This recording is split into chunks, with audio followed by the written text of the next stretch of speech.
Bonjour à toutes et bonjour à tous, bienvenue dans ce vodcast Madines en partenariat avec France 2030. Je suis Julien Casqui, rédacteur en chef de Madines et on va passer une vingtaine de minutes ensemble pour vous présenter les championnes, les futures championnes et futurs champions de l'innovation accompagnés par France 2030.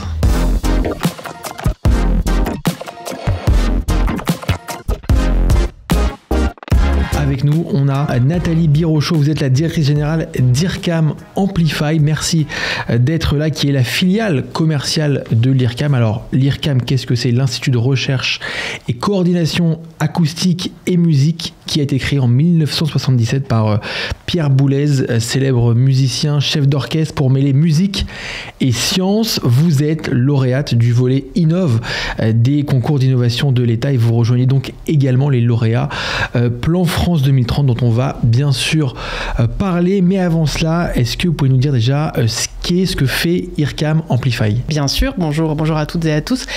Alors IRCAM Amplify, on déploie des produits et des services innovants autour du son et on s'adresse aux industries du luxe, de la musique, de l'automobile, des médias, pour déployer des technologies et du savoir-faire de pointe made in France bien entendu, dans les cas d'usage qu'on observe dans ces différentes verticales. Alors concrètement, vous traduisez, il me semble, vous traduisez une odeur ou un goût en son.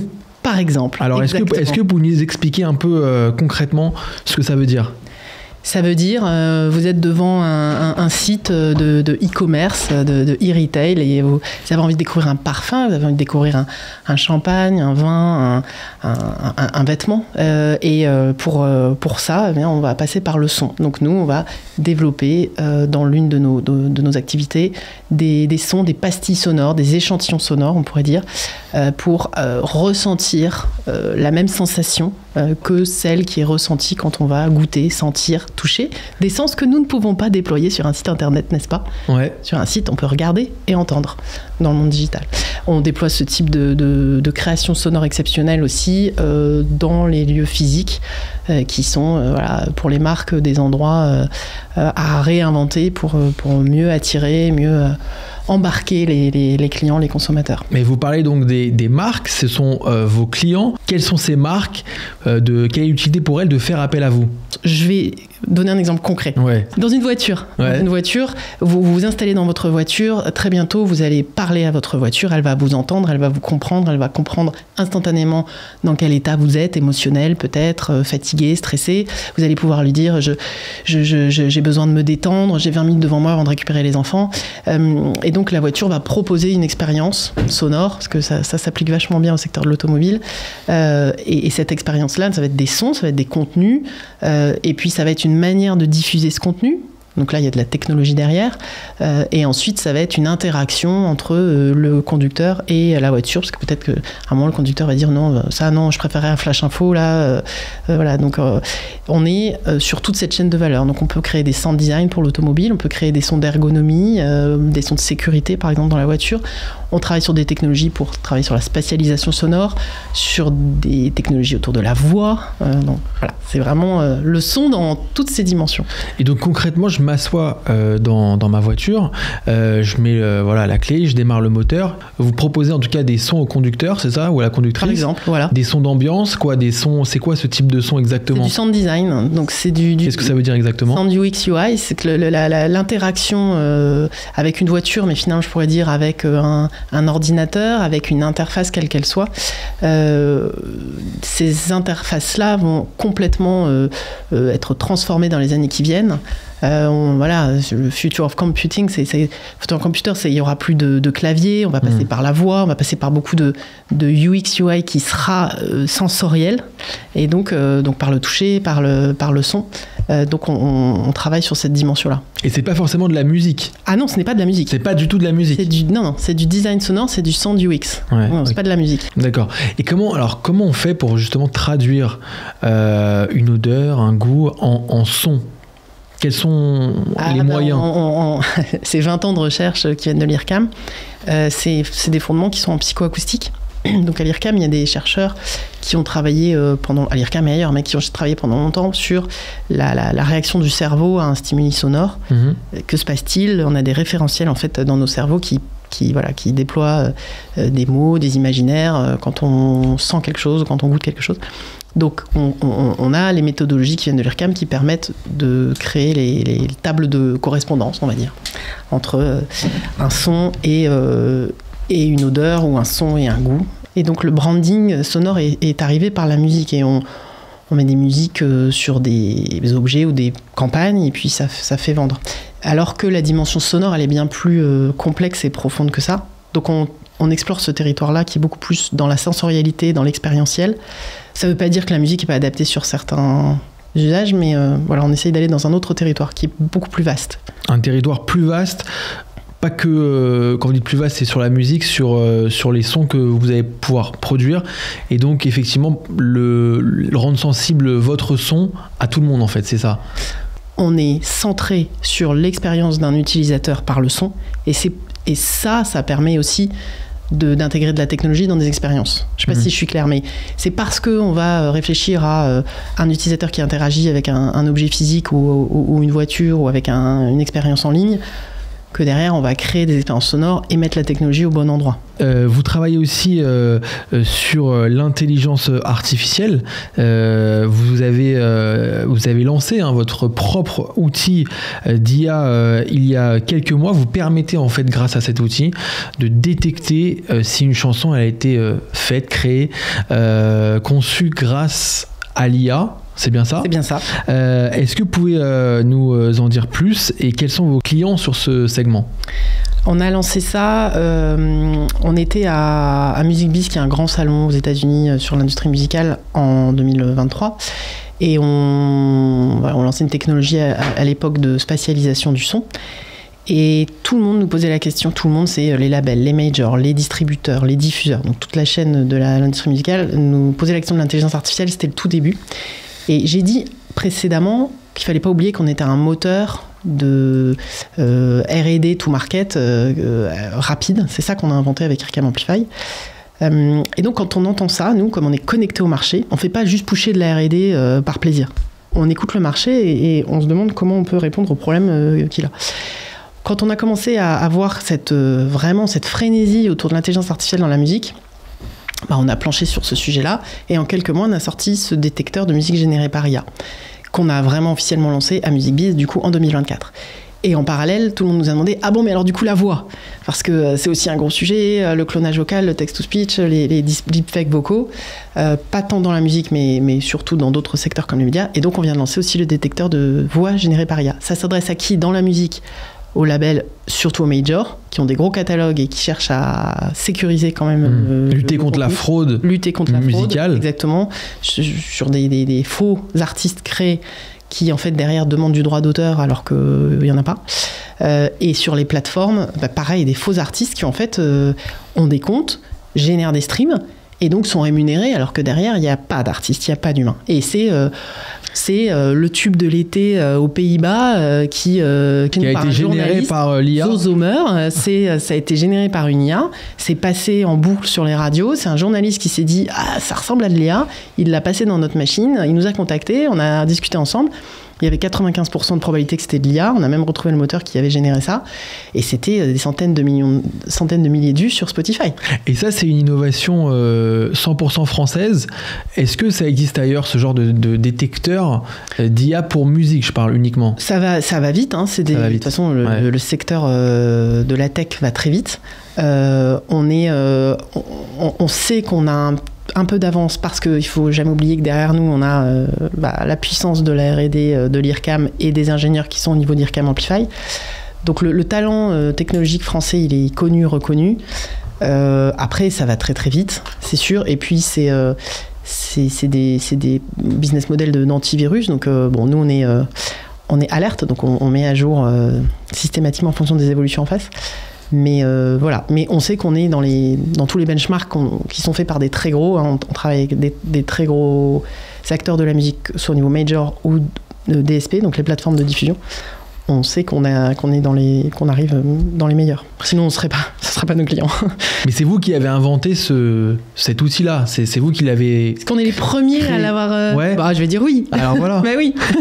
Cocorico. Alors, vous êtes donc lauréat du plan d'investissement France 2030, on l'a dit, de l'État, et notamment du volet Innov de son concours d'innovation, qui soutient des projets d'innovation à fort potentiel pour l'économie française. Qu'est-ce que ça vous a apporté concrètement, ce soutien financier ? Alors, ce concours Innov a été vraiment un accélérateur pour nous parce qu'il soutient notre vecteur de diffusion technologique, qui est notre plateforme SaaS. Donc, je vous ai expliqué au début, on est le partenaire privilégié audio des industries. Pour accéder à la technologie, il faut la rendre packagée, il faut la rendre digeste. Et donc, pour aller vite, la plupart des industriels avec qui on travaille nous demandent des API pour pouvoir intégrer ça très rapidement dans leur propre workflow. Et donc, l'année dernière, on a sorti une plateforme IRCAMamplify.io qui est composée aujourd'hui d'une quinzaine de produits, qui sont des briques qu'on peut plugger les unes avec les autres, et qui permettent de créer une infinité de use cases selon les industries qu'on adresse. Donc le financement Innov, le concours, on l'a remporté sur ce magasin IRCAMamplify.io. L'objectif, c'est qu'il grossisse ce magasin, et c'est d'y ajouter des produits et de le booster avec de l'IA encore plus, parce que c'est évidemment un énorme enjeu aujourd'hui. Mais donc ça vous permet encore actuellement ce soutien financier, ça vous permet quoi d'avancer en termes de business, en termes d'innovation concrètement? Qu'est-ce que vous avez pu mettre en place par exemple depuis l'obtention de cette enveloppe? Je fais un tout petit retour arrière. Faut vraiment, je suis pas une bonne élève, je réponds pas forcément pile poil aux questions, mais je veux juste rappeler qu'on a la chance en France d'avoir un écosystème qui est très très dynamique et précieux pour se développer en tant que start-up de la tech. Nous, on est soutenu au départ par la Caisse des dépôts via les plans d'investissement d'avenir, programmes d'investissement d'avenir, qui est actionnaire au capital d'IRCAMamplify avec des actionnaires privés. Et on a, depuis 5 ans que la société existe, bénéficié de différentes subventions à l'innovation. Donc c'était pas la première fois, hein. Déjà, premièrement, juste s'il y en a qui se posent la question comment on fait pour avoir un concours Innov, c'est du travail, c'est des concours qui sont difficiles, qui sont exigeants. Nous, on a commencé par des plus petites choses, des Innov-Up, des choses qui sont plus petites mais plus accessibles, parce que c'est une question de marche, hein. C'est comme les financements européens. Avant d'aller directement sur les financements européens, c'est bien d'avoir un peu fait du national. Et donc le concours Innov, il soutient vraiment un projet et il accélère, il permet de financer des ressources techniques, des ressources de R&D. Donc ça ne va pas financer le marketing ou la vente, ça va vraiment financer le développement du produit et la R&D qui est associée à ce produit-là. Donc vous avez senti un coup d'accélérateur? On a pu recruter. Vous avez pu recruter. Voilà. Alors combien de personnes vous avez pu recruter par exemple? Avec l'ensemble de l'enveloppe, on parle d'une dizaine de personnes sur 2 ans, donc c'est vraiment important. Vous avez combien de salariés chez IRCAM? Aujourd'hui, on est une quinzaine. Une quinzaine, ok. Ouais. Donc c'est presque plus de la moitié. Oui, alors c'est étalé sur les 2 ans. Hein. C'est pas, mais tout à fait. Ouais. Alors est-ce que ce dispositif, le temps court, mais est-ce que ce dispositif a permis d'inciter d'autres investisseurs à miser sur vous? J'espère. Pas encore? Pas encore. Non, on est en plein de cette réflexion-là d'accélération, puisqu'on a une très belle traction aujourd'hui. On voit bien qu'on est dans un pivot pour IRCAMamplify. Donc depuis 5 ans, je l'ai dit, hein, depuis les 2-3 premières années, on a stabilisé le modèle, on a levé 3 millions, puis sur les 2-3 années suivantes, on a trouvé les premiers go-to-market et relevé 4 millions pour aller aux États-Unis. Donc 7 en tout. 7 en tout, voilà. Et donc là, on est sur la prochaine étape de passage à l'échelle. On sait que ça passera par de la recherche de nouveaux financements sous forme de capital. C'est en cours. Et effectivement, vous êtes en train de lever des fonds. On est en train de lever des fonds. Et donc, effectivement, les concours Innov c'est une marque de légitimité sur le marché. On a aussi été lauréat LVMH Award cette année. Ah oui, à Vivatech. exact, j'ai vu ça. Donc ça aide aussi. Donc on est sur cette lancée-là. Super. Et sur votre levée de fonds, donc ça c'est une des étapes de votre développement. Est-ce qu'il y a d'autres étapes à venir sur votre développement, ou c'est la principale là, ces prochains mois, même ces prochaines années? En fait, c'est quoi vos grandes étapes à venir? On est dans une accélération sur la verticale des médias et de la production audiovisuelle. Tu peux nous expliquer un peu ce que c'est exactement? C'est lutter contre la désinformation, c'est ça? On a cet axe de lutte contre la désinformation grâce au tracking de deepfakes vocaux, mais on a aussi le soutien sur toute la partie tech, sur la transformation des médias, la transformation de la production de contenu. On a parlé rapidement d'intelligence artificielle, la création d'audio de qualité soutenue par des intelligences artificielles, c'est un gros sujet chez nous. Voilà, je fais un peu de teasing, mais il y aura des annonces prochainement. Et dans les médias ou dans la production vidéo et audio en ligne, il y a un boulevard pour soutenir les médias et les créateurs de contenu dans cette dimension audio. Donc on veut se positionner là-dessus, bien entendu. Grâce à l'IA toujours, on va pouvoir lutter, grâce à vous aussi, sur la désinformation, les fake news, etc. Absolument, ça a été important pour nous de nous positionner au départ sur cet enjeu de transparence et de protection de l'auteur, du créateur, même si on fera de la générative IA aussi à un moment. Voilà, on l'a fait étape par étape. Alors, il nous reste vraiment 2 petites minutes maximum. J'en profite juste pour vous poser une question sur aussi comment on fait en matière d'IA, justement, en France et en Europe, comment on fait pour concurrencer les États-Unis ou la Chine? Est-ce qu'on a les moyens, vous trouvez, sur l'IA? Pour recruter ou pour lancer des produits? Pour recruter, pour se financer, pour lancer des produits.